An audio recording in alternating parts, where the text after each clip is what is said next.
আপনারা সবাই জানেন শহীদ ওসমান হাদি দুনিয়ার থেকে চলে গেছেন। আল্লাহ পাক তাকে নিয়ে গেছেন। তার আগের বক্তব্যগুলো শুনলেই বোঝা যায় তার ভিতরে ছিল একদিকে তাকওয়া, অপরদিকে দেশপ্রেম। আর মুত্তাকির অন্তরে অবশ্যই দেশপ্রেম থাকে। মুত্তাকি কখনো দেশদ্রোহী হয় না। আমরা মনে করি এই যে দুনিয়ার থেকে চলে গেলেন এটার জন্য এই সরকার দায়ী। আইন শৃঙ্খলা পরিস্থিতি সেভাবে নিয়ন্ত্রণ করতে তিনারা পারেননি। তিনারা স্বৈরাচারদেরকে বিভিন্ন জায়গায় জায়গায় বসিয়ে রেখেছেন। এভাবে হাদি যায়নি। যারা মনে করবেন এই কথাগুলো অপ্রাসঙ্গিক, আপনার ছেলে যখন দুনিয়ার থেকে চলে যাবে তখন আপনি টের পাবেন। আপনার ভাইকে যখন আপনি হারাবেন আপনি টের পাবেন। এই জন্য আমরা তার জন্য যেভাবে আল্লাহর কাছে দোয়া করি, পাশাপাশি আমরা বলবো আমরা বুঝি এগুলা কারা করিয়েছে। আমাদের প্রতিবেশী দেশ থেকে এগুলা করা হয়। এভাবে যত করা হবে এগুলা দিয়ে আল্লাহর দিনের কাজ বন্ধ করা যাবে না। দেশপ্রেমিকরা জেগেছে, এক হাদির বিনিময়ে, এক হাদির রক্তের বিনিময়ে বাংলাদেশ প্রকৃত স্বাধীনতা অর্জন করবে। এখন আমাদের স্বাধীনতা শুধু খাতায় আছে, কলমে আছে, গানে আছে, গল্পে আছে, উপন্যাসে আছে। প্রকৃত অর্থে এদেশের মানুষের স্বাধীনতা নেই। এদেশের গরিব তার চিকিৎসার অধিকার পেয়েছে। এদেশের গরিব তার শিক্ষার অধিকার পেয়েছে। এদেশের সাধারণ মানুষ তার বাক স্বাধীনতা পেয়েছে। এদেশের মসজিদের খতিবরা স্বাধীনভাবে বক্তব্য দিতে পারে না। স্বাধীনতা কোথায়? স্বাধীনতা শুধু গল্পের বইয়ে, স্বাধীনতা শুধু কবিতায়, স্বাধীনতা শুধু রচনায়। আমরা বিশ্বাস করি শহীদ হাদির রক্তের বিনিময় এদেশ প্রকৃত অর্থে স্বাধীন হবে। এদেশ মাথা উঁচু করে দাঁড়াবে। আমার প্রিয় ভাইয়েরা, আপনারা অবাক হবেন। গতকালকে আমি একটা লেকচার শুনছিলাম যে কোনো একজন গুরুত্বপূর্ণ ব্যক্তির বাংলাদেশের, এবং সেখানে একজন র্যাবের কর্মকর্তার তথ্য দিয়ে সে কথাগুলা বলছিলেন যে র্যাবের কাছে একজন মা গিয়ে বলছে আমার ছেলেটা তো আজকে কয়েকদিন পাচ্ছি না। কেন পাচ্ছেন না? কোথায় পাচ্ছেন না? র্যাব জিজ্ঞেস করলো আপনার ছেলের কি বৈশিষ্ট্য? বলল আমার ছেলে খুব মেধাবী, এই বৈশিষ্ট্য। ওই মহিলাকে র্যাব কর্মকর্তা কোনোভাবে সান্ত্বনা দিয়ে বিদায় করে দিয়েছেন। বিদায় করে দেওয়ার পরেই ওই সাংবাদিককে র্যাব কর্মকর্তা বলছেন তাকে আর কোনোদিন পাওয়া যাবে না, আর যদি পাওয়া যায় তাকে পাগল অবস্থায় পাওয়া যাবে। র্যাব কর্মকর্তাকে সাংবাদিক প্রশ্ন করলেন কি কারণ? বলল আমার পাশের দেশের লোকেরা এই বাংলাদেশে আবার মেরিটোরিয়াস যারা, তাদেরকে বেঁচে থাকতে দেবে না কোনোদিন। এজন্য সন্তান খুব মেধাবী হলে মানুষের কাছে প্রচার করবেন না, কারণ খুব মেধাবীদেরকে এই বাংলাদেশ অ্যালাউ করে না। বাংলাদেশ অ্যালাউ করে না মিন্স হচ্ছে পাশের দেশ থেকে অ্যালাউ করা হয় না। এজন্য বিশ্ববিদ্যালয়ে থার্ড ক্লাস শিক্ষকদেরকে নেওয়া হয়। আমরা দেখেছি বিশ্ববিদ্যালয়ে আমরা পড়েছি, যারা আমাদের পড়ানোর যোগ্য না ওরাও বিশ্ববিদ্যালয়ের টিচার। হইল কেমনে হলো? সব অযোগ্যদেরকে দিয়ে আমাদের দেশ ভরে রাখা হয়েছে। আমরা আল্লাহর কাছে আবারও দোয়া করি, আল্লাহ তুমি এই শহীদ হাদিকে কবুল করে নাও, আমিন। শহীদ হাদির রক্তের বিনিময় আমাদেরকে একটা সুন্দর স্বাধীন সার্বভৌম ইসলামের বাংলাদেশ উপহার দাও, আমিন। আমার মুসলমান ভাইয়েরা, আমরা আজকে আপনাদের সম্মুখে কোরআনুল কারীমের সূরা তাওবা এর 18 নম্বর আয়াতে কারিমা তিলাওয়াত করেছি। সূরার নাম হচ্ছে তাওবা। কোন সূরা? না সবাই কথা না বললে হবে না। কোন সূরা? তাওবা। আমরা চেষ্টা করব প্রতিটা জুমাকে এক একটা ক্লাস হিসাবে নেওয়ার জন্য। এজন্য আলোচনা শুরু থেকে শেষ পর্যন্ত মন দিয়ে শুনবেন, জবাব দিবেন, মুখস্থ করবেন, প্রশ্ন থাকলে করবেন। সূরার নাম হলো তাওবা। এই তাওবা শব্দটা আমাদের কাছে কি পরিচিত না অপরিচিত? পরিচিত। ইমাম সাহেব আজীবন ওয়াজ করে আসছে না? তাওবা করার ওয়াজ করছে কি না? তাহলে এই শব্দটা দিয়ে আমরা আজকে সূরার নামটা সহজে মুখস্থ রাখতে পারছি। সূরাটি হলো নবম সূরা, 9 নাম্বার। এই সূরার 18 নম্বর আয়াতে কারিমা আমি আপনাদের সম্মুখে তিলাওয়াত করেছি। এই সূরাটি রাসূল সাল্লাল্লাহু আলাইহি ওয়াসাল্লামের মাদানী জীবনে নাজিল হয়েছে, অর্থাৎ হিজরতের পরে। তাই এই সূরাটি হলো মাদানী সূরা। এই সূরাটি কি সূরা? মাদানী সূরা। এই সূরার একটা ভিন্ন বৈশিষ্ট্য আছে যেটা আর কোনো সূরার নাই। কেউ কি বলতে পারবো সেটা কি? এই যে মাশাআল্লাহ, অনেকে বলতে পারছেন। এই সূরার কি নাই? বিসমিল্লাহ নাই। বিসমিল্লাহ বিহীন এই সূরা। সব সূরাতে বিসমিল্লাহ আছে, এই সূরায় বিসমিল্লাহ নাই। আচ্ছা, তাহলে এতক্ষণ যে কথাগুলো বললাম, সূরার নাম কি বললাম? সবাই বলেন। তাওবা। কত নাম্বার সূরা? 9 নাম্বার। কত নাম্বার আয়াত? 18 নাম্বার আয়াত। আচ্ছা, এটা কি মাক্কি না মাদানী সূরা? মাদানী সূরা। এই সূরাতে কি নাই? বিসমিল্লাহ নাই। তাওবা শব্দের শাব্দিক অর্থ কি? ফিরে আসা। তাওবা মানে কি? কার দিকে ফিরে আসবো আমরা? আল্লাহর দিকে ফিরে আসবো। আল্লাহর দিকে বান্দা ফিরে আসুক, এটা আল্লাহ পাক চায়। এটা আল্লাহ পাকের সবচাইতে বড় পছন্দ। সুবহানাল্লাহ। আমার মুসলমান ভাইয়েরা, এই সূরার শুরুতে বিসমিল্লাহ না থাকার কারণ হলো এই, আল্লাহ রাব্বুল আলামিন তার এই কিতাবটা নাজিল করে একটা বিষয়ের গ্যারান্টি দিয়েছেন, ইন্না নাহনু নাযালনা যিকরা ওয়া ইন্না লাহু লাহাফিযিন। এ কোরআন আমি নাজিল করেছি, এ কোরআনুল কারীমের হেফাজতের দায়িত্ব আল্লাহ আমি নিয়েছি। কিয়ামত পর্যন্ত এ কোরআন অবিকৃত থাকবে। আর কোনো কিতাবের ব্যাপারে আল্লাহ তাআলা এমন কথা বলে নাই। এজন্য তাওরাত অক্ষত নাই, জবুর অক্ষত নাই, ইনজিল অক্ষত নাই। তারপরে অন্যান্য যে ধর্মগ্রন্থগুলো বর্তমানে আছে এগুলোও কোনোটা আল্লাহর কাছ থেকে হয়তো এসেছে, কিন্তু সবটাই বিকৃত হয়ে গেছে। কোরআনুল কারীম বিকৃত হয়নি, বিকৃত হবেও না। যে কারণে কোরআনুল কারীম যে আল্লাহ পাকের কিতাব, এটা যে আল্লাহর থেকে এসেছে, এটার আরেক প্রমাণ হলো বিসমিল্লাহ না থাকা। এটা যে অবিকৃত কিতাব, এটার প্রমাণ হলো বিসমিল্লাহ না থাকা। আল্লাহ পাক বিসমিল্লাহ দেয় নাই, জিব্রাইল বিসমিল্লাহ যোগ করতে পারে নাই। জিব্রাইল বিসমিল্লাহ দেয় নাই, আমার রাসূল বিসমিল্লাহ যোগ করতে পারে নাই। রাসূল বিসমিল্লাহ যোগ করে নাই, এখন পর্যন্ত কেউ এটার মধ্যে বিসমিল্লাহ অ্যাড করতে পারে নাই। সুবহানাল্লাহ। তাহলে বিসমিল্লাহ না থাকা কোরআন যে অবিকৃত কিতাব, এটার একটা প্রমাণ। আল্লাহ পাক রব্বুল আলামিন যেটা যেভাবে সেট করেছেন, প্রত্যেকটা জিনিসের ভিতরে এক একটা সাইন রয়েছে, এক একটা আয়াত রয়েছে। সুবহানাল্লাহ। আমার মুসলমান ভাইয়েরা, এই সূরার মধ্যে আল্লাহ রব্বুল আলামিন নামকরণ করলেন তাওবা। তাওবা মানে ফিরে আসা। এই তাওবা দিয়ে রব্বুল আলামিন আমাদেরকে একটা সাইন দিলেন, একটা শিক্ষা দিলেন। সেটা হলো এই, বান্দা যেন তাওবা শব্দটার প্রতি গুরুত্ব আরোপ করে। তাওবা এমন একটা ব্যাপার, বান্দা গুনাহ করে করে আল্লাহর কাছে ফিরে আসবে। বান্দা গুনাহ করবে না এরকম নয়, বরং বান্দার ফিতরত হলো বান্দা গুনাহ করবেই। ফিতরত কি? গুনাহ করবে। মানুষ যদি গুনাহ না করত, আল্লাহ এই মানুষগুলাকে ধ্বংস করে দিত। কি করে দিত? গুনাহ না করলে ধ্বংস করে দিত। গুনাহ না করলে আল্লাহ পাক ধ্বংস করে আরেকটা জাতি বানাইতো, যারা গুনাহ করে করে তাওবা করত। কারণ মানুষ গুনাহমুক্ত থাকতে পারবে না। ভুল বুঝবেন না আবার, তার মানে হুজুর গুনাহ করতে হবে অনেক বেশি, এটা বুঝাই নাই। মানে মানুষ গুনাহমুক্ত থাকতে পারবেই না, গুনাহ করবেই মানুষ, এটা মানুষের ফিতরাত। কিন্তু ওই গুনাহ করনেওয়ালার মধ্যে যারা গুনাহ করে করে আল্লাহর কাছে ফিরে আসে, আল্লাহ পাক রব্বুল আলামিন তাদেরকে বেশি মহাব্বত করেন। কত মহাব্বত করেন! কোনো ব্যক্তি যখন মরুভূমির মাঝে ওট হারিয়ে ফেলে, তার বাহনটা হারিয়ে ফেলে, যারা আরব কান্ট্রিগুলোতে গিয়েছেন তারা জানেন, এক কদমও দেয়া যায় না খালি পায়ে। জানেন কিনা আপনারা এটা? আমি একদিন কাবা শরীফের খুব কাছাকাছি, জোহরের নামাজের ইকামত হয়ে গেছে, দৌড়ায় গিয়া দাঁড়াইছি। ওখানে যে যেখানে পারে সেখানে দাঁড়ায় যায়, রাস্তার মাঝখানে মানুষ দাঁড়ায় যায়। আমিও গিয়ে দৌড়ে গিয়ে দাঁড়াইছি, কিন্তু দাঁড়াই অবস্থা হচ্ছে আমি আর দাঁড়ায় থাকতে পারতেছি না। করবোটা কি এখন? বিপদ। বাধ্য হয়ে, মানে আমি বাধ্য হব নামাজ ছেড়ে দেওয়ার জন্য। ঠিক একেবারে কয়েক সেকেন্ডের মাথায় একজন ভাই এসে একটা টাওয়ালের মতো কিছু একটা বিছায়া দিলেন, বিছায়া আমার দিকে পর্যন্ত আগায় দিলেন। আমি ওটাতে দাঁড়াইলাম। আমি খেয়াল করলাম আমি নামাজ ছেড়ে দিতে বাধ্য ছিলাম। দাঁড়ানোর কোনো অবস্থা নাই, এটা পাকার কথা বলছি। বালির অবস্থা আরো খারাপ। তার মানে এই বালিতে কেউ হাঁটতে পারে না, অসম্ভব। আর এমনিতেই তো বালিতে হাঁটা কঠিন। বালিতে হাঁটা কঠিন না? কক্সবাজার সমুদ্র সৈকতে কেউ যান নাই? বালিতে হাঁটা কি কঠিন? এখন এ অবস্থায় 100 কিলোমিটার, 50 কিলোমিটার, 60 কিলোমিটার, 100 কিলোমিটার মরুভূমি, কিছু নাই। এরকম জায়গায় কেউ যদি তার বাহনটা হারিয়ে ফেলে, নির্ঘাত ওই ব্যক্তি সেখানে না খেয়ে মৃত্যুবরণ করতে হবে।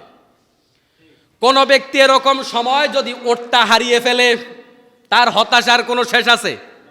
ওই সময় যদি পরক্ষণেই লোকটা ওটটাকে আবার ফিরে পায়, এখন বলুন দেখি তার খুশির পরিমাণ কত।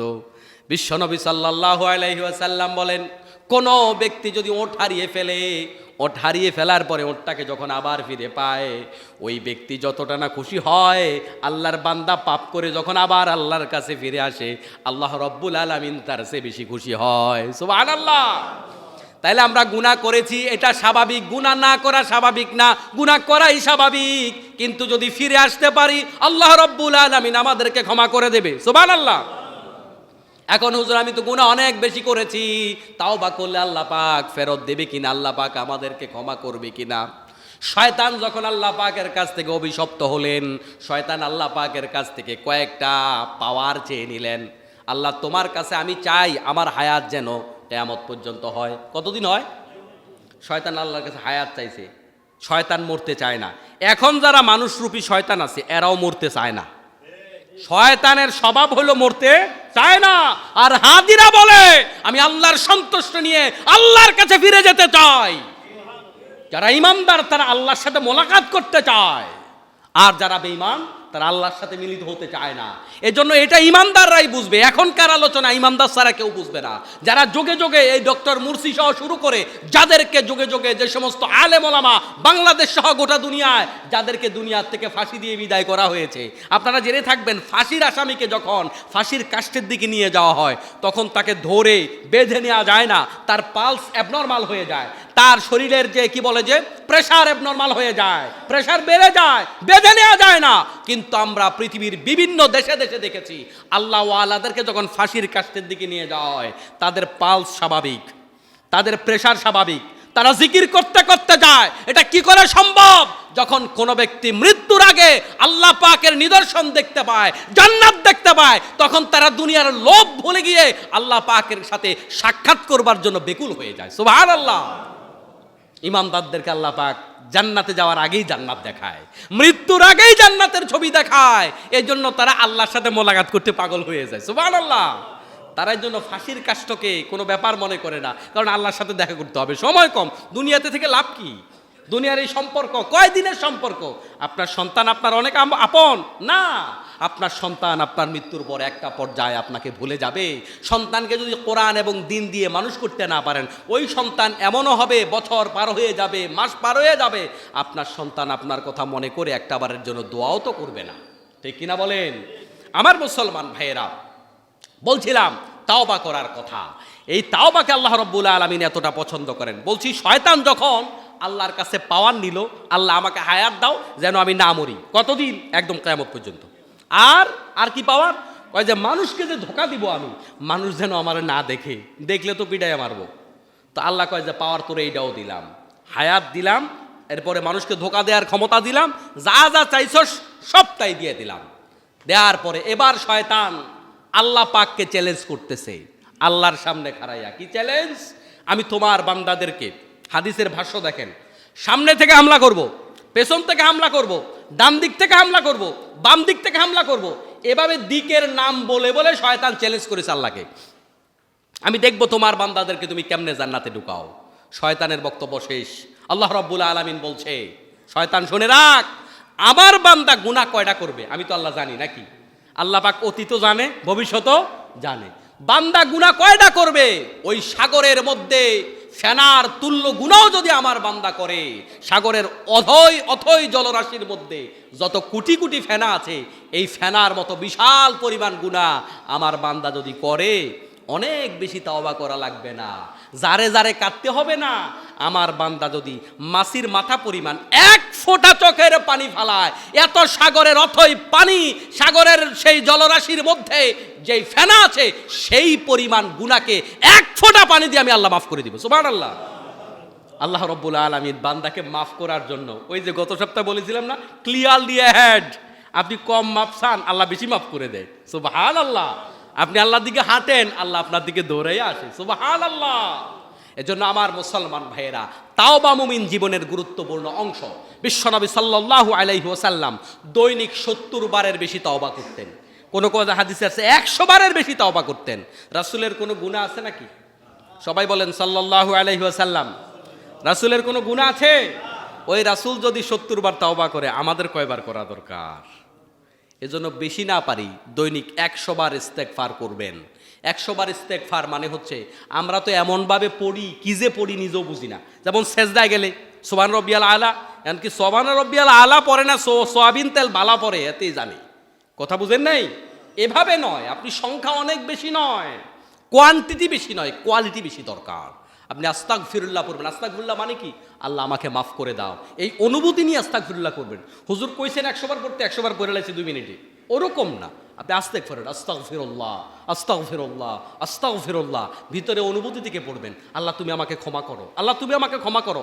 এই অনুভূতি নিয়ে অন্তত 100 বার দৈনিক তওবা করা দরকার আছে না নাই? ইস্তেগফার করা মানে আল্লাহর কাছে তওবা করা। আমরা দৈনিক 100 বার এই আমলটা আমরা চালু করব, চেষ্টা করব। আপনি কাজের ফাঁকে ফাঁকে পড়তে পারেন, আপনি দোকানদারি করতে করতে পড়তে পারেন, বেচাকেনা করতে করতে পড়তে পারেন, অফিসের ডিউটি করতে করতেও পড়তে পারেন। পড়া যায় না?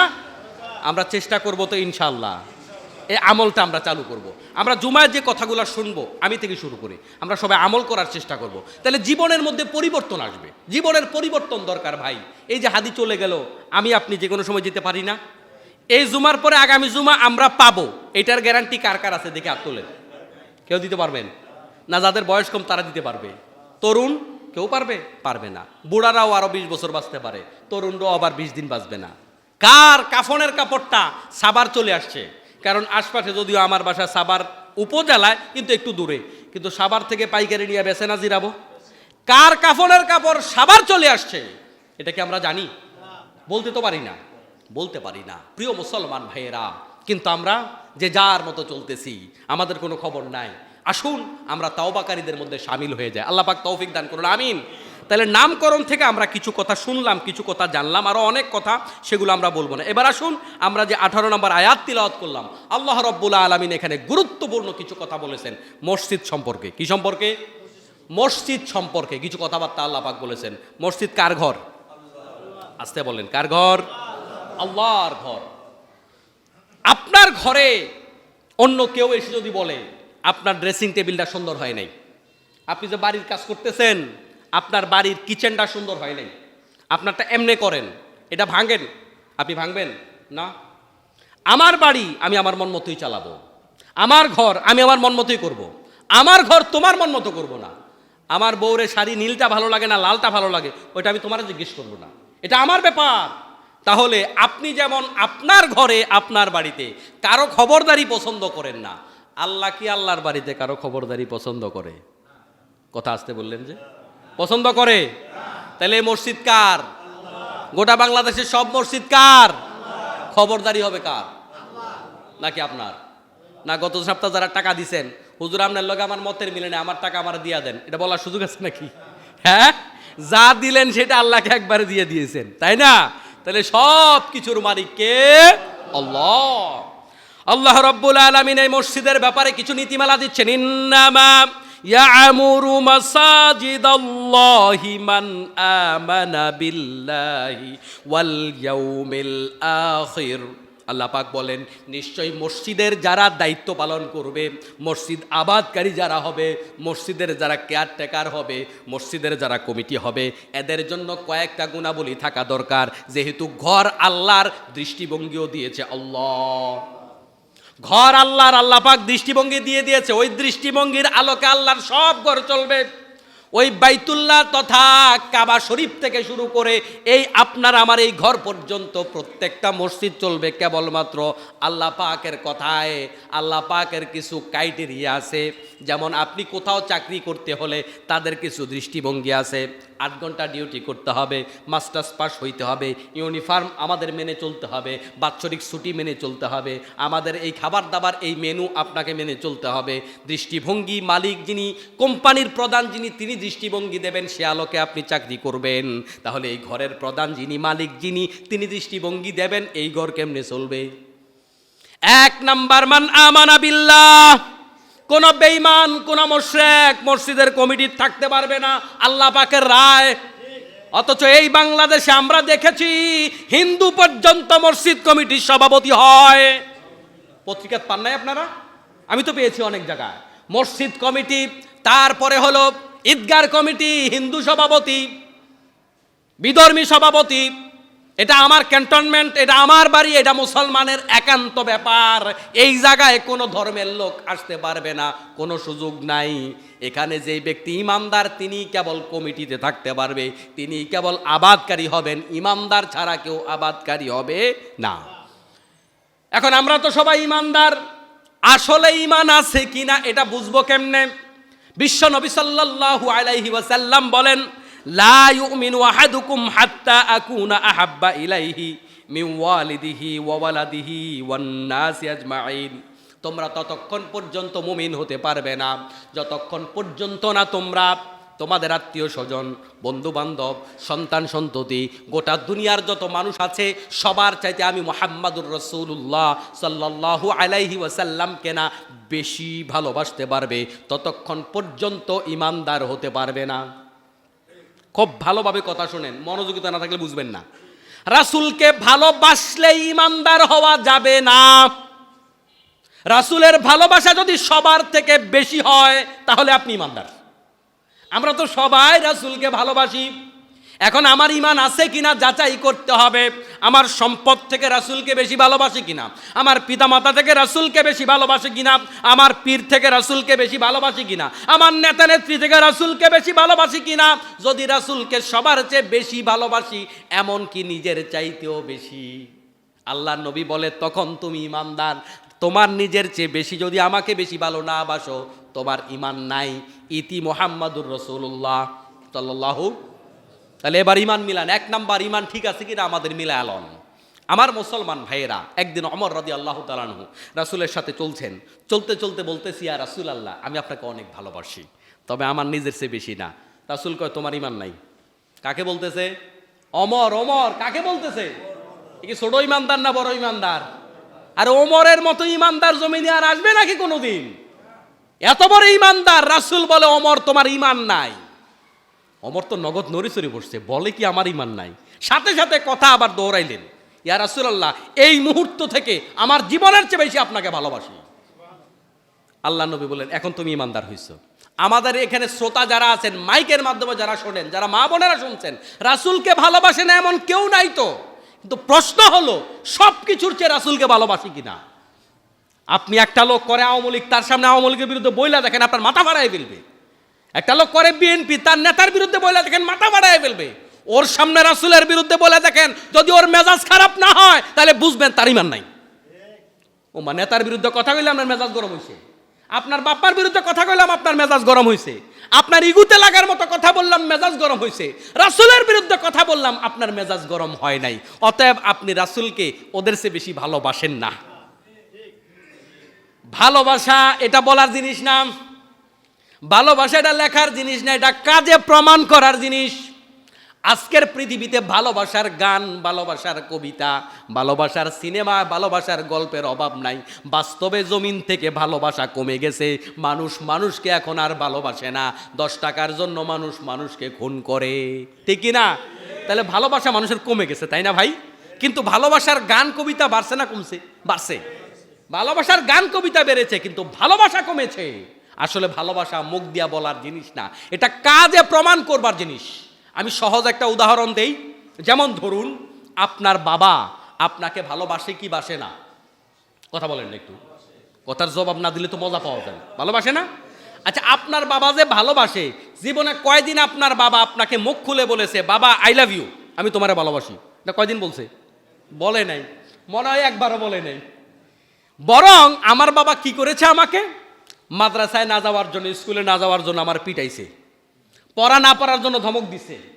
মাঝে মাঝে এমনও হয়েছে কথার কথা যে ঠিকমতো আমি কথাবার্তা শুনতেছি না, কইছে তোর একবেলা ভাত নাই বাড়িতে। এরকম বাবারা মানে শাসন করে না, করে না? শাসনটা শুনলে কি মনে হয়, বাপ যে কত কঠিন। কিন্তু এই বাবা তো আমাকে ভালোবাসে, জীবনে একবারও বলে নাই। কিন্তু বাবা যে ভালোবাসে এতক্ষণ বললেন, এটা বুঝছেন কেমনি? বুঝার বুদ্ধি কি? কাজেও দেখা গেল খুব শক্ত, কথায়ও খুব শক্ত, কিন্তু ভালোবাসাটা বুঝছেন কেমনে? যখন আপনি দেখেছেন ঈদের দিন আপনার বাবার সবার জন্য নতুন জামা কেনার সাধ্য নাই, বাবা পুরাতন জামা দিয়ে ঈদ করেছে, আপনাকে নতুন জামা কিনে দিয়েছে। বাবা যখন পুরাতন জুতা পরে ঈদ করেছে, আপনাকে নতুন জুতা কিনে দিয়েছে। বাবার পোশাক আশাক পুরান, কিন্তু বাবা আপনাকে নতুন বছরে নতুন ব্যাগটা কিনে দিয়েছে। বাবা যখন খাবারের সময় টুকরা কম ছিল, নিজের প্লেট থেকে গোশতের টুকরা, মাছের টুকরাটা বাবা এমনি সাদামাটা জল দিয়ে খেয়েছে, কিন্তু আপনাকে গোশতের টুকরাটা দিয়ে দিয়েছে। বাবার কাজ প্রমাণ করেছে বাবা আমাকে ভালোবাসে, এটা মুখ দিয়ে বলার দরকার নাই। রাসূলের আদর্শ আপনার জীবনে আছে কিনা? রাসূলকে মহাব্বত করেন কিনা? রাসূলের বিরুদ্ধে কেউ কোনো কথা বললে আপনার রক্ত গরম হয় কিনা? আপনার কাজ প্রমাণ করে দিবে আপনি রাসূলকে ভালোবাসেন কিনা। খালি বছরে একবার ইয়া নবী সালাম আলাইকা কইবেন আর মিষ্টি খাইবেন, এইটা প্রমাণ করে না রাসূলকে ভালোবাসেন কিনা। আপনার কাজ প্রমাণ করে দিবে আপনি রাসূলকে ভালোবাসেন কিনা, ঠিক কিনা বলেন? তাহলে রাসূলকে ভালোবাসতে হবে জীবনের চাইতে বেশি, নিজের জীবনের চাইতে বেশি, সন্তানের চাইতে বেশি। ইমানদার না হলে ভাই জুমার নামাজে আসছেন, কষ্ট করে নামাজ পড়বেন, লাভটা কি? আগে ইমানটা ঠিক করা লাগবে, তারপরে নামাজ। এজন্য ইমানটা ঠিক করে আজকের জুমা থেকে আমরা বাড়ি যাইতে চাই। সিদ্ধান্ত গ্রহণ করবেন, এখন থেকে আমার জীবনের চাইতে রাসূলকে বেশি মহাব্বত করব। রাসূলের বিরুদ্ধে কোনো কথা আমি অ্যালাউ করব না। কথা কি বুঝতে পেরেছেন? কিন্তু আবার কখনো কখনো এই জাতীয় ইস্যুগুলো বাংলাদেশে আসে, আসার পরে এগুলো আবার ভাইরাল হয়, আমাদেরকে দিয়ে কখনো কখনো অসামাজিক কাজ করাইয়া কেউ কেউ বিদেশিদের কাছে মুসলমানদেরকে জঙ্গি প্রমাণ করার চেষ্টা করে। গতকালকে একটা ঘটনা ঘটেছে, রাসূলের বিরুদ্ধে কথা বলেছে, রাসূলকে গালিগালাজ করেছে, এমন একটা লোককে পিটিয়ে মেরে তাকে আবার গাছে ঝুলাইয়া আগুন লাগায় দিছে ময়মনসিংহ। এরকম একটা ঘটনা দেখবেন 2-1 দিনের মধ্যে, এটা আলোচনায় চলে আসবে। হ্যাঁ, আসছে না? এইগুলা কিন্তু অতি উত্তক্ত কাজ, আমরা আইনের হাতে উঠাই দিব। কিন্তু অতি উত্তক্ত কাজ করতে গিয়া আবার মুসলমানদেরকে বিশ্ব মিডিয়ায় জঙ্গি হিসাবে উপস্থাপন করা হবে। এই ব্যাপারে আমাদেরকে সাবধান থাকতে হবে। ভালোবাসি রাসূলকে জীবনের চেয়ে বেশি, কিন্তু কাজ কৌশলে করতে হবে, মাথা ঠান্ডা করে কাজ করতে হবে, মাথা গরম করে পরিবেশ ঘোলাটে করা যাবে না, যেটার জন্য মুসলমানরা বৃহত্তর ক্ষতির সম্মুখীন হয়ে যায়। কথা কি বুঝতে পেরেছেন? আল্লাহ পাক আমাদেরকে বোঝার তৌফিক দান করুক, আমিন। তাহলে 1 নাম্বার, মসজিদের আবাদকারী মসজিদ কমিটি ইমানদার হতে হবে। ইমানদার কিরকম ইমানদার? কথায় কাজে ইমানদার হইতে হবে। খালি ইমান আছে, নামাজ পড়ে না, এরকম ইমানদার দাবিদার বাংলাদেশে আছে না? এরকম দাবিদার ইমানদার হইলে হবে না। জমির মালিকানা 2 রকম হয়, একটা দাবিদার আর একটা কাগজওয়ালা। দাবিদার আছে না, কাগজ নাই, জমিটা আমার, কিন্তু দাবিদার। দাবিদার হইলে হবে না, ইমানদার। আপনাকে জমির কাগজওয়ালা যেমন হওয়া লাগবে, ঠিক ইমানদার হওয়ার জন্য ইমানের বৈশিষ্ট্য অর্জন করা লাগবে। বিশ্বনবী সাল্লাল্লাহু আলাইহি ওয়াসাল্লাম বলেন, যে ব্যক্তি আমার জন্য কাউকে ভালোবাসলো, মান আহাব্বা লিল্লাহি ওয়া আবগাদা লিল্লাহি ওয়া আতা লিল্লাহি ওয়া মানা লিল্লাহি ফাকাদ ইসতাকমালাল ঈমান। আল্লাহর জন্য যে ব্যক্তি কাউকে ভালোবাসলো, আল্লাহর জন্য কাউকে ঘৃণা করলো, আল্লাহর জন্য দান করলো, আল্লাহর জন্য দান করা থেকে বিরত থাকলো, ওই ব্যক্তি ঈমানকে পরিপূর্ণ করে নিল। সুবহানাল্লাহ। তাহলে ইমানদার হবেন যে কেমন ইমানদার? পরিপূর্ণ ইমানদার। তো পরিপূর্ণ করার জন্য কি করতে হবে? 4টা। নাম্বার 1, আল্লাহর জন্য ভালোবাসবো। আমি যাকে ভালোবাসি আল্লাহর জন্য, কোনো সেলফিশ ভালোবাসা নাই, কোনো কৃত্রিম ভালোবাসা নাই। মানুষকে ভালোবাসতে হবে, সেটা আল্লাহর জন্য। আবার মানুষকে ঘৃণা করতে হবে, সেটাও আল্লাহর জন্য। আমি যখন মনে করব তার সাথে চললে আমারও বেনামাজি হওয়া লাগার সম্ভাবনা আছে, আমি যখন বুঝবো তার সাথে চললে আমারও গাঁজাখোর হওয়ার সম্ভাবনা আছে, কারণ এতে গাঁজা খায়, আপনি যখন বুঝবেন যে আপনি তাকে প্রভাবিত করতে পারছেন না, আপনি তার সাথে সম্পর্ক ছিন্ন করবেন। তাহলে ভালোবাসবেন আল্লাহর জন্য, ঘৃণা করবেন আল্লাহর জন্য, দান করবেন আল্লাহর জন্য, নাকি মারহাবার জন্য? বাংলাদেশের ম্যাক্সিমাম জায়গায় এই রোগ এবং ব্যারাম আছে, শুধুমাত্র মারহাবার জন্য দেয়। কথা কয়টা বলবো? দান করতে করতে করতে করতে হুজুর মাহফিলে কালেকশন করে। তো আমরা তো প্রতিদিন কালেকশনের ওয়াজ শুনি, যেহেতু ম্যাক্সিমাম দিন আমরা শেষ বক্তা হই, তা আমাদের আগের বক্তা কালেকশন করে। আমি কালেকশন পারি না, তো কালেকশন তো শুনি, আগে চলে গেলে কালেকশন শুনি না। হুজুর কালেকশন 50,000 1 লাখ দিয়ে শুরু করছে, কালেকশন করতে করতে হুজুর যখন 5 টাকার সিরিয়ালে গেছে, সভাপতি হঠাৎ করে কয় 1 লাখ টাকা। এতক্ষণ না বসেছিলেন, কইলেন নাকি? মানে 50,000-এর সিরিয়ালে 50,000 কইলে মারহাবাটা ছোট হইব। যখন হুজুর 5 টাকার সিরিয়ালে আইছে, হঠাৎ করে 50,000 1 লাখ কইলে মারহাবাটা জোরে হবে না এখন? আরে কোথায় ছিল এত বড় বোয়াল মাছ? এবার জোরে মারহাবা হবে। এ মারহাবার জন্য দেয়। মারহাবার জন্য যারা দিবে, আল্লাহর নবীর হাদিস বলছে তার ঈমান পরিপূর্ণ নয়। দেবেন আল্লাহর জন্য দেবেন, আল্লাহ ছাড়া কারোর জন্য নয়। আমি দেব না। আমাকে কে ফোন করেছে? এমপি সাহেব ফোন করেছে হাডুডু খেলা দেওয়ার জন্য। আমার হালাল টাকা আমি দেব না। আমার হালাল টাকা আমি বেহুদা রাস্তায়, দিন বিরোধী কোনো কাজে, হারাম পন্থায় দেবই না। কে ফোন করেছে আমাকে? এরকম হ্যালো ফোন চাঁদাবাজির জন্য আসে কিনা? যত হ্যালো আসুক আমি দেব না। আপনি যদি ঈমান পরিপূর্ণ করতে চান, আল্লাহর জন্যই দেবেন। আল্লাহ বিরোধী কোনো কাজে আপনি দেবেন না। জীবন গেলেও 1 টাকা দিব না, জীবন থাকলেও দিব না। রাগ করছেন নাকি আপনারা? তাহলে এই 4টা কাজ যে ব্যক্তি করবে, ফাকাদ ইস্তাকমালাল ঈমান, রাসূল বলেন সে তার ঈমান পরিপূর্ণ করলো। আমার মুসলমান ভাইরা, তাহলে 1 নাম্বার ঈমান আনা লাগবে আল্লাহর জন্য। 2 নাম্বার হলো ঈমানের পরে বিশ্ব আল্লাহ রাব্বুল আলামিন বলেন ওয়াল ইয়াউমিল আখির, পরকালের উপর ঈমান আনবে মসজিদের আবাদকারী কমিটি যারা হবে। আল্লাহর উপর যে ঈমান আনে, পরকালের উপরও তো সেই ঈমান আনে। আল্লাহ তাআলা আলাদা করে আবার কেন বললেন? বাংলাদেশে এমনও চিত্র দেখা যায়, মসজিদের টাকাও পকেটে ঢুকায়। আছে না নাই? মনে কষ্ট নিয়েন না। এই যে আমার সামনে যারা বসে আছেন, এখানে খালি ঢাকার মানুষ নাকি? আশুলিয়া সাভার এলাকা, এই এলাকাটা গার্মেন্টস এলাকা হওয়ার কারণে আমার তো মনে হয় বাংলাদেশের 64 জেলার 50% জেলার লোক এখানে আছে, 1-2 জন করে প্রতিনিধি আছে। আপনি আবার আপনার গ্রামের কমিটির সভাপতি, সেক্রেটারি, কোষাধ্যক্ষ, এমন লোকও তো আমার এখানে শ্রোতা আছে। এজন্য আমি এভারেজ কথা বলছি, কেউ নিজের গায়ে মাইকা মনে কষ্ট নিয়েন না। এমনও জায়গা আছে তারাবির টাকা উড়াইছে কার জন্য? ইমাম সাহেবের জন্য, ঢুকায় ফেলাইছে পকেটে, খরচ করে ফেলছে কবরস্থানে, খরচ করে ফেলছে মক্তবের জন্য। আপনি কার জন্য উড়াইছেন? কার টাকা খরচ করছেন? জায়েজ আছে নাকি? আপনি আল্লাহ ভীতি আপনার ভিতরে আছে কিনা, আমানতদারিতা আছে কিনা, পরকালের জবাবদিহিতার ভয় আপনার ভিতরে আছে কিনা? এজন্য আল্লাহ পাক রব্বুল আলামিন আপনার হাতে যে টাকা পয়সার দায় দায়িত্ব থাকবে আল্লাহ জানে। আল্লাহ পাক বলছেন, 1 নাম্বার আমাকে যারা বিশ্বাস করে তারা আবাদকারী হবে, 2 নাম্বার পরকালীন জবাবদিহিতা যাদের ভিতরে আছে তারা আবাদকারী হবে, 3 নাম্বার ও আকামাস সালাহ, নামাজ কায়েমকারী হবে। এখন অনেক জায়গায় দেখবেন কমিটির লোক আছে নিজেই নামাজ পড়ে না। আল্লাহ রব্বুল আলামিন বলেছেন এমন লোক কমিটির থাকতে পারবে না। হারাম হারাম হারাম, সুযোগ নাই। আপনি জবরদখল করলেন কেন? যদি এরকম রোগের রোগী থাকেন আজকে নামাজ ধরেন, আজকে নামাজ ধরেন। শুধু নামাজ পড়লে হবে না, আকামাস সালাহ। আল্লাহ রব্বুল আলামিন বলেন আকামাস সালাহ মানে হলো নামাজ কায়েমকারী, মানে আপনার দায়িত্ব খালি মসজিদের উন্নয়ন করা না, আপনি জনগণকে নামাজ পড়াবেন। আপনি যে কমিটিতে আছেন, জীবনে মানুষকে কইছেন নামাজ পড়ার কথা? এই সমাজের মানুষ নামাজ পড়তে পারে না, তাদেরকে নামাজ পড়ার ব্যবস্থা করছেন? আপনাকে খালি উন্নয়ন করার জন্য দায়িত্ব দেওয়া হয়েছে? নো, এই আয়াতের মধ্যে উন্নয়নের কথা নাই তো। আপনাকে বলা হয়েছে আপনি যদি দায়িত্বে থাকেন আপনি জনগণকে নামাজ পড়াবেন। ইমাম সাহেব খালি নামাজের কথা বলবে না, আপনি দায়িত্বে আছেন, আপনি জনতাকে নামাজ পড়াবেন, এটা আপনার দায়িত্ব। ও আজকে আমি বানায় করতেছি, আমি যা বলতেছি সব আয়াতের নাম্বার সহ বাড়ি দিয়ে মিলাবেন। যদি কোরআন শরীফ না থাকে, আমরা তো অনেক হতবাগা আছি, কোরআন শরীফও নাই, থাকলে খালি আরবিটা আছে, অনুবাদ তো নাই। গুগলে সার্চ দেন, ChatGPT-তে সার্চ দেন যে এই সূরার এত নম্বর আয়াত, অনুবাদ বাসায় গিয়া দেখেন হুজুর কি ভুয়া কথা বলছে না আসলে কোরআন শরীফে আছে, নাকি আসার সময় হুজুর আয়াত এটা বানায় লয়েছে, তো বিলায় দেখবেন।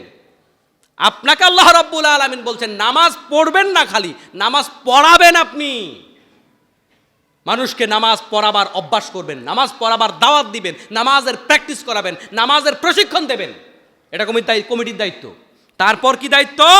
ও আতাজ যাকাত, যাকাত আদায় করবে তারা যাকাত শুধুমাত্র দেবে না, অন্য সূরার মধ্যে আল্লাহ রাব্বুল আলামিন বলেছেন, যেমন সূরা মুমিনুনের মধ্যে আছেন ওয়াল্লাযীনা হুম লিয-যাকাতি ফাইলুন।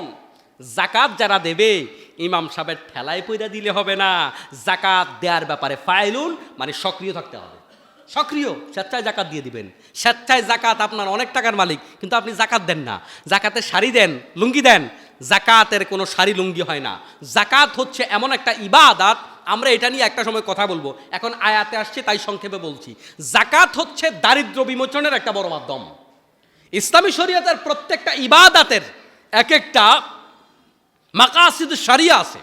শরিয়া কেন আসছে? শরিয়ার একটা কি আছে? উদ্দেশ্য আছে। যাকাতেরও একটা উদ্দেশ্য আছে। যাকাতের উদ্দেশ্য হচ্ছে দারিদ্র বিমোচন করা। আমাদের দেশে যত গরিব দেখেন, ইসলামী শরিয়া দিয়ে আমাদের সমাজ চললে 5টা বছরে বাংলাদেশে গরিব খুঁজে পাওয়া যাবে না। যখন দুর্নীতি বন্ধ হয়ে যাবে, টাকা পাচার বন্ধ হয়ে যাবে, গরিবের ধনীর সম্পদগুলো গরিবদের মাঝে পার্সেন্টেজ হারে যার যেভাবে দরকার যাকাত আদায় করে বন্টন করা হবে, এই সমাজে কোনো গরিব থাকবে না। এই সমাজে একটা সময় চুরিও থাকবে না, ডাকাতিও থাকবে না। এই সমাজে যারা চুরি করে, বড় চোরেরা চুরি করে শখে, কিন্তু ছোট চোরেরা চুরি করে অভাবে, ঠিক কিনা? এই অভাবের চোর কিন্তু আমাদের সমাজে কম না, অনেক অভাবী আছে।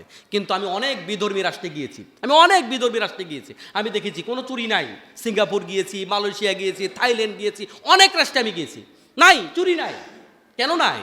তাদের রাষ্ট্রপ্রধান তাদের মানুষের নিয়মিত নিত্য নৈমিত্তিক চাহিদা সব পূরণ করতে সক্ষম হয়েছে, এজন্য মানুষের চুরি করবার দরকার হয় না। এই বিষয়গুলো আমাদের খেয়াল রাখতে হবে আমার মুসলমান ভাইরা। তাহলে যাকাত যিনি আদায় করবেন তিনি মসজিদের কমিটিতে থাকবেন। ওয়ালাম ইয়াখশা ইল্লাল্লাহ, সর্বশ্রেষ্ঠ সবচেয়ে কঠিন শর্ত, আল্লাহ ছাড়া কাউকে ভয় করবে না। ও মুসলমান ভাইয়েরা, আমাদের বাংলাদেশে নামের সাথে কামের মিল কম। বেড়া হইল কালা, নাম রাখছে সুন্দর আলী। এরকম লোক আছে না? নামের সাথে কামের মিল নাই। ওই যে বলে না, ঢাকা শহর ঢাকা নাই, ঢাকা শহর খোলা। ধানমন্ডি ধান নাই, আরামবাগে আরাম নাই, শান্তিনগর শান্তি নাই, রাজশাহীতে রাজা নাই, হাতির দিলে হাতি নাই। এসব বুঝেন নাই? মানে নামের সাথে কি নাই, জাগার কামের মিল নাই। আমাদের বাংলাদেশে এই যে ইমামতির চেয়ার, এইটাও নামের সাথে কামের মিল নাই। ইমাম মানি নেতা। কয়টা ইমাম মেম্বার আছে বলেন? কয়টা ইমাম চেয়ারম্যান আছে? কয়টা ইমাম সমাজের সর্দার আছে? তো এজন্যই তো আকাম হয়। কারণ মেম্বার দুইজনের পক্ষ থেকে টাকা খায়, একজনের পক্ষে রায় দেয়, আরেকজনের টাকা ফেরত দেয়। হেতে করে দেখছো নি আমরা মেম্বার সাহেব কত বড় ইমানদার, আমার পক্ষে রায় দেয় নাই, তাই টাকাটা ফেরত দিছে, এক পক্ষেরটা ঠিকই খাইছে। কৌশল কি? জনগণের কাছে ইমানদারও সাজে, আবার টাকাও খায়। আপনি তো বুঝেন নাই, আপনার চেয়ে বড় চালাক সে। আমার মুসলমান ভাইয়েরা, কিন্তু একজন খতিব, একজন ইমাম যদি সমাজের লিডার হয়, তার পক্ষে সম্ভব হবে না পার্সিয়ালিটি করে একটা ভুয়া রায় দেওয়া। একজন রাসূল সাল্লাল্লাহু সুন্নাত হলো সমাজের নেতা হবে মসজিদের নেতা। মসজিদে নববীর যিনি খতিব হবেন, তিনি মদিনার প্রেসিডেন্ট হবেন। বাংলাদেশের যিনি দায়িত্বে থাকবেন, তিনি আমাদের জাতীয় মসজিদের দায়িত্ব পালন করবেন। এমনটা যদি হতো, তাহলে তার পক্ষে সকাল থেকে রাত পর্যন্ত মিছা কথা কোয়া সম্ভব হইতো না। আঙ্গো বাংলাদেশের নেতারা মিথ্যা কথা না কইলে দিন তো পার হয় না। সকাল শুরু হয় মিথ্যা দিয়া, রাত শেষ হয় মিথ্যা দিয়া। আছে না নাই? এটা শুধু সাবার ছাড়া আর কি। এটা কইয়া তো আমি বিপদে পড়তে চাই না। সব জায়গায় মিথ্যা ছাড়া নেতা হয়নি মিয়া। মিথ্যা মিথ্যা মিথ্যা, তোহমত, অপর দলের নামে সারাক্ষণ গলাবাজি, মিথ্যাচার, এগুলা দিয়েই বাংলাদেশ চলছে। কিন্তু ওই ব্যক্তিরা যদি মসজিদের খতিব হতো, ওই নেতা কোনোদিন মিথ্যা কথা বলতে পারতো না, মিথ্যা আশ্বাস দিতে পারতো না। সমাজের রোগ কোথায়? সমাজের রোগ এই জায়গায়। মসজিদগুলা সোজা হলে সমাজও সোজা। মসজিদগুলা তো সোজা নাই। মসজিদের দায়িত্ব যিনি আছেন, ইমাম খতিব, তিনি কি ইমাম? তার নেতৃত্বে চলে, বরং তারে কান ধরে গোড়ায়। সভাপতি যেমনে কইবে, খতিব সাহেব তেমনে ওয়াজ করিবে। এটাই হলো বাংলাদেশ। তো ইমাম কই? ইমাম তো সভাপতি, ইমাম তো ইমাম না। কিন্তু আল্লাহ নবী সাল্লাল্লাহু আলাইহি ওয়াসাল্লাম বলেছেন, ইমামকে বানানো হয়েছে আনুগত্য করবার জন্য। আমি একটি কথাও বানিয়ে বলছি না, ইমামকে বানানো হয়েছে আনুগত্য করবার জন্য। মানে ইমামের আনুগত্য সবাই করবে। কিন্তু আমাদের সমাজে কি তা হয়? বরং মসজিদে ঢুকা গলা আওয়াজ দিয়া মুয়াজ্জিন ইমামকে ধমকানোর লোক আছে না নাই? এখানে ময়লা পড়ে আছে, ইমাম সাহেব করেন না কি আপনি সকাল বিকাল? আপনি ময়লা পরিষ্কার করেন, সমস্যা কি? ইমাম সাহেব ময়লা পরিষ্কার করবে, আপনি করলে অসুবিধা কি? ফ্যানটা ময়লা হয়ে আছে, আপনি একদিন করেন না পরিষ্কার, সমস্যা কি? প্রত্যেক জুমা ইমাম সাহেব করে, আপনি এই জুমা করেন, অসুবিধা কি? আপনি টয়লেট ময়লা হয়ে আছে, আপনি একদিন পানি ঢেলে দেন, সমস্যা কি? অসুবিধা কোথায়? অসুবিধা আছে নাকি? নাকি সব হবে না? আমরা মিলেমিশে করতে পারি না? আমরা যে বলি বৈষম্যহীন বাংলাদেশ, এই বৈষম্যহীন বাংলাদেশ এটা ইসলাম দিতে পারে। ইসলাম ছাড়া কেউ পারে না। সুশৃঙ্খলার বাংলাদেশ। মসজিদগুলোতে কোনো কামড়াকামড়ি আছে? নাই। কোনো আওয়াজ আছে? নাই। কোনো বিশৃঙ্খলা নাই। কেন? ইসলাম আছে। ইসলাম আছে। এই বিশৃঙ্খল মুক্ত বাংলাদেশ যদি চাই, বৈষম্যহীন বাংলাদেশ চাই, তাহলে আমরা এই মসজিদগুলা সোজা করতে হবে। বলছিলাম 5 নাম্বার গুণাবলী, ওয়ালাম ইয়াখশা ইল্লাল্লাহ। আল্লাহ ছাড়া কমিটি কাউকে ভয় পাবে না। হুজুর ওয়াজ করে, আমরা মাহফিলগুলাতে গেলে প্রতিদিন যেটা দেখি, যাওয়ার পর একখান স্লিপ ধরা দেয়, হুজুর এটা বলবেন না, ওইটা বলবেন না। যিনি স্লিপ ধরাইছে একদম সাসা আগামাতা, মুসলমান না হিন্দু বোঝা যায় না। ওরে জিজ্ঞেস করেন সূরা ফাতিহা বলতে পারবে না। ও আমার ডিরেকশন দেয় কেমনে আমি ওয়াজ করব।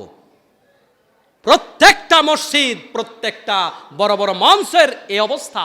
জালেমরা আলেমদের শিখায়, জালেমরা আলেমদের ফতোয়া দেয় এবং বলে, হুজুর আপনি তো জানেন আমি একটা বড় পদে আছি, আমার তো পদ থাকবে না, আপনি যেমনি ওয়াজ করা শুরু করছেন। আল্লাহ কয় তোমার এই কমিটি থাকার দরকার নাই। ওয়ালাম ইয়াখশা ইল্লাল্লাহ। আল্লাহ ছাড়া যারা পদের ভয় পায়, যারা বিভিন্ন শক্তির ভয় পায়, ওরা কমিটি থাকবে না। ফতোয়া কার? ফতোয়া কার? বেশি তিতা ওয়াজ হয়ে গেছে আজকে, কেমন? কিন্তু বানিয়ে বলছি নাকি? আল্লাহ ছাড়া কাউকে ভয় পাওয়া যাবে? আল্লাহ ছাড়া কাউকে ভয় পায়, এটা একটা শিরিক। আল্লাহ ছাড়া কাউকে ভয় পাওয়া কি? শিরিক। আল্লাহ পাক আমাদের সবাইকে হেফাজত করুন, আমিন। আমার মুসলমান ভাইরা, আমরা আয়াতের এই 5টা অংশ, তাহলে এই 5টা জিনিস আমরা আমাদের ভিতরে অর্জন করব। এটা শুধুমাত্র কমিটির জন্য না, আপনারা যারা বিভিন্ন দায়িত্বে বিভিন্ন জায়গায় আছেন না, আপনাদের ভিতরেও এটা থাকতে হবে। কারণ কোরআনুল কারীম এমন একটা কিতাব, এটা একটা দিয়ে 10টা কথা বোঝায়, 10টা দিয়ে 1000 কথা বোঝায়। এই গুণাবলী আমাদের সবার, এগুলো মুমিনের বৈশিষ্ট্য, এগুলো খালি কমিটির বৈশিষ্ট্য না। এগুলো কার বৈশিষ্ট্য? মুমিনের বৈশিষ্ট্য। আমরা সবাই এই 5টা বৈশিষ্ট্য অর্জন করব। 1 নাম্বার আল্লাহর উপর ঈমান, 2 নাম্বার পরকালের উপর ঈমান, 3 নাম্বার নামাজ কায়েম করা, 4 নাম্বার যাকাত আদায় করা, 5 নাম্বার আল্লাহ ছাড়া কাউকে ভয় পাবো না। ভয় পাইলে আপনি একবার মরবেন, ভয় না পাইলে একবারই মরবেন। তো লাভ কি ভয় পাইয়া? ভয় পাইলে যেদিন মরবেন, ভয় না পাইলে সেদিনই মরবেন। একদিন ভয় পাওয়ার কারণে আপনি কোনো একদিন হায়াত বেশি পাইবেন না। তো ভয় পেয়ে লাভ কি? ভয় পাবো কাকে? আল্লাহ রব্বুল ইজ্জাত সবার আগে আমাকে, আপনাদের পাশাপাশি সবাইকে আমল করার তৌফিক দান করুন। আমিন। হাদা মা ইনদি ওয়াল ইলমু ইনদাল্লাহি আলাইহি তাওয়াক্কালতু ওয়া ইলাইহি উনীব। আসসালামু আলাইকুম ওয়া রাহমাতুল্লাহি ওয়া বারাকাতুহু। যারা